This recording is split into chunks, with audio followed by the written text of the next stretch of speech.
수술 기록지상 다빈치 기기를 이용하여 수술하였음이 확인되는 경우, 자, 이 멘트가 문제입니다.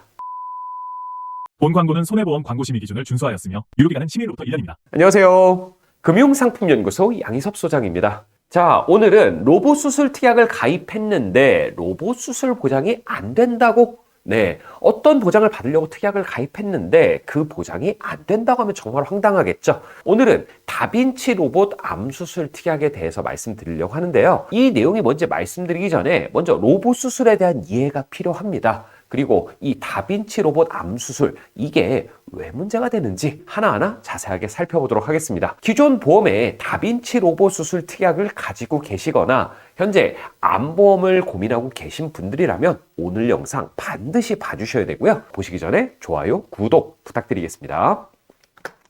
자, 먼저 로봇암 수술에 대해서 말씀을 드리면요. 자, 외과 분야 수술의 방법은 피부를 절개하는 개복 수술, 그리고 비디오 카메라 수술 장비를 활용해서 이 최소한으로 째는 거죠. 최소 침습 수술인 복강경 수술 및 로봇 수술이 있습니다. 자, 그래서 이 완전히 개복을 하는 것보다 이 최소 침습 수술, 그러니까 조금만 절제하는 거, 요거에 대한 장점은 이 단순히 복벽의 절개창이 적은 미용적인 측면뿐만 아니라 좁은 공간에서 정확한 시야를 확보할 수 있기 때문에 수술 시 정확성을 높일 수 있다는 부분에 있죠. 그래서 이 세밀한 동작이 필요한 미세 신경, 혈관 수술 시에 정교한 수술이 가능하고요. 개복 수술에 비해서 절개 부위가 작아서 출혈, 감염, 통증의 최소화, 입원 기간의 단축, 수술 후 통증이 줄어든다고 합니다. 자, 이런 것들이 장점인데 이 로봇 수술은 이 3D 영상으로 수술 부위를 최대 10배까지 확대를 할 수가 있대요. 정말 섬세한 수술이 가능하겠죠. 그리고 이 로봇 팔이 상하, 좌우 회전이 가능해서요. 사람 손으로 어려운 이 협소한 공간 같은 경우에는 손도 안 들어가거나 시야도 확보가 안 되잖아요. 이런 협소한 공간 수술이 가능하다고 합니다. 그래서 사실 사람 손으로 하는 것보다 로봇 수술이 훨씬 더 완성도 높은 수술을 할 수가 있다는 거겠죠. 자, 이 로봇 수술이 어떤 분야에 가능하냐? 사실상 거의 전 분야에 적용이 가능하다고 합니다.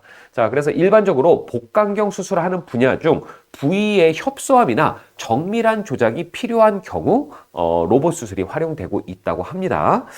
자, 그리고 이 로봇 수술계의 절대 강자가 있는데요. 바로 다빈치입니다. 이 여러분들이 보험 특약상에서 다빈치 로봇 수술이라는 거를 들었을 때 무슨 수술의 방식이냐라고 생각을 했을 테지만 이 다빈치라는 거는 로봇 수술을 판매하는 회사에서 만든 기계의 브랜드 명칭이 다빈치인 거죠. 이렇게 정교하고 완성도가 높고 안정적인 수술, 이 장점만 있느냐? 단점도 있습니다. 이제 가장 큰 문제는 수술비죠. 수술비가 1,000만 원에서 많게는 2,000만 원대까지 올라간다는 거예요. 그래서 이 다빈치 로봇 암 수술을 보험으로, 그러니까 특약으로 준비를 하시는 분들이 많은 거죠. 자, 그래서 큰 돈 나가니까 준비하는 것은 좋은데, 자, 문제는 뭐냐? 아까 말씀드렸듯이 특약을 가입해도 보장을 못 받을 수 있다. 왜 못 받을 수 있을까요? 그걸 이해하기 위해서는 현재 로봇 수술 시장과 보험 약관에 대한 이해가 필요합니다. 현재 로봇 수술 시장은 2018년도에 아까 그 말씀드렸던 대표 주자인 다빈치 로봇 있잖아요. 이 다빈치의 핵심 특허가 만료가 됐습니다. 그래서 본격적으로 이제 경쟁이 시작됐는데요. 세계 각국에서 본인 회사만의 로봇들을 이제 출시하기 시작했고요.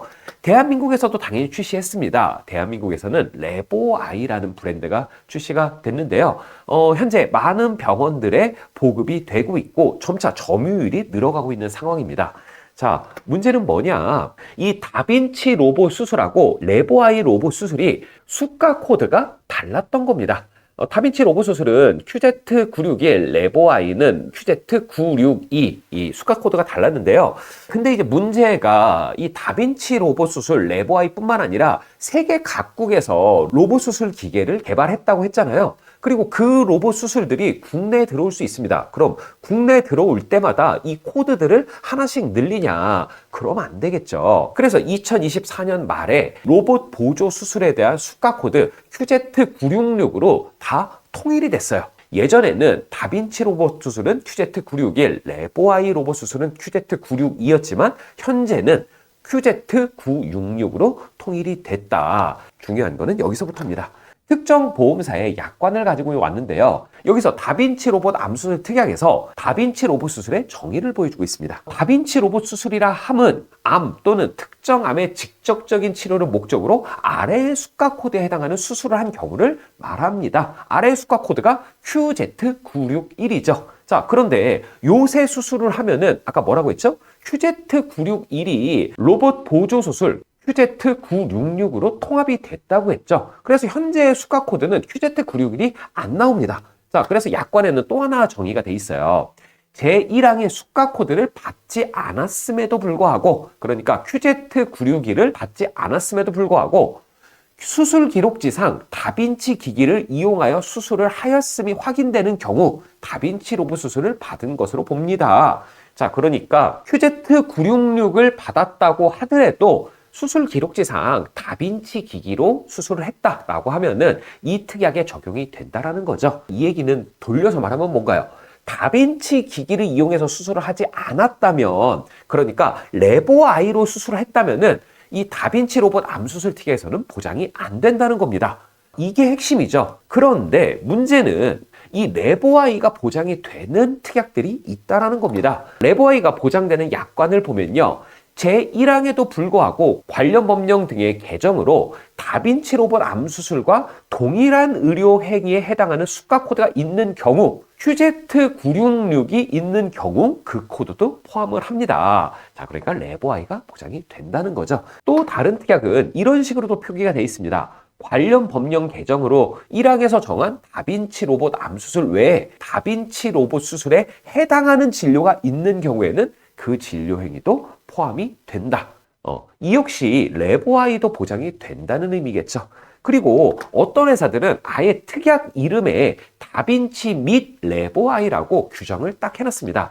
그런데 어떻게 보면은 이 다빈치 및 레보아이도 범위가 좁은 거나 마찬가지죠. 왜냐면은 아까 말씀드렸듯 다빈치 레보아이뿐만 아니라 다른 나라에서 효과가 입증된 로봇 수술들이 들어올 수도 있잖아요. 앞으로 어떤 기계들이 어떻게 발전할지 모른다는 겁니다. 그렇기 때문에 지금 이 세 번째도 역시 제한이 되는 약관의 규정이라고 볼 수 있고요. 여러분들이 가입된 다빈치 로봇 암수술의 약관을 봤을 때 1번 혹은 2번일 경우에는 유효하고요. 3번일 경우에는 이거는 조금 보장이 안 된다. 그리고 앞으로 특정 로봇 수술에 대해서 안 될 가능성이 크다라고 생각을 해주시면 됩니다. 그래서 전체 보험사를 비교하면 이 레보아이가 보장이 되는 회사와 안 되는 회사를 제가 쭉 확인을 해봤는데요. C사, D사, H사, I사는 레보아이가 보장이 안 되고요. 그리고 F사 같은 경우에는 2021년 이전까지는 안 되다가 그 이후부터는 약관 자체가 다빈치 및 레보아이로 바뀌었다. 네, 이렇게 이해를 해주시면 됩니다. 그래서 다빈치 로봇 암수술비를 가지고 있으신 분들은 약관부터 확인을 해보시고요. 사실 저는 이 다빈치 로봇 암수술비뿐만 아니라 항암 양성자 방사선 치료비, 항암 중입자 방사선 치료비, 표적 항암 허가 약물 치료비 이런 개별적인 특약에 대해서는 가입을 권유드리지 않는다는 말씀을 자주 드렸었죠. 암에 대한 치료는 앞으로 계속 발전하고 있고요. 새로운 치료들이 지속적으로 생길 수 있기 때문이죠. 현재는 이런 치료들이 좋지만 앞으로는 더 좋은 치료들로 인해서 이런 치료들을 안 할 가능성이 있고요. 그렇게 되면은 기껏 우리가 돈을 내놓고 무용지물이 될 수도 있다라는 거예요. 여기에 대한 대안으로 제가 항상 말씀드렸던 게 바로 비급여 암 주요 치료비입니다. 암 치료의 본질적인 리스크죠. 이 비급여 치료에 대해서 어떤 치료를 받든지 특정 금액이 지급되는, 그것도 매년 지급되고 우리가 보장 만기 90세, 100세까지 보장되는 이 비급여 암 주요 치료비를 가지고 있는 것이 각각의 특약을 가입하고 있는 것보다 훨씬 더 합리적이라고 말씀드렸죠. 훨씬 더 안정적이기도 하고요. 그래서 오늘은 다빈치 로봇 암수술 특약이 여타 다른 로봇 수술, 특히 레보아이를 보장하지 않을 수 있다. 거기에 대한 약관적인 분석을 해봤는데요. 오늘 말씀드린 내용에서 궁금한 부분이 있으신 분들 현재 내 보험을 점검하고 암보험에 대해서 설계를 원하시는 분들은 위 전화번호로 연락을 주시거나 고정 댓글에 상담 신청 링크를 클릭해 주시면 저희 금융상품연구소에서 꼼꼼하고 자세하게 상담 도와드리도록 하겠습니다. 자, 그럼 오늘 내용은 여기까지 정리하도록 하겠고요. 저는 다음 시간에 더 도움이 될 만한 내용을 가지고 찾아뵙도록 하겠습니다. 감사합니다.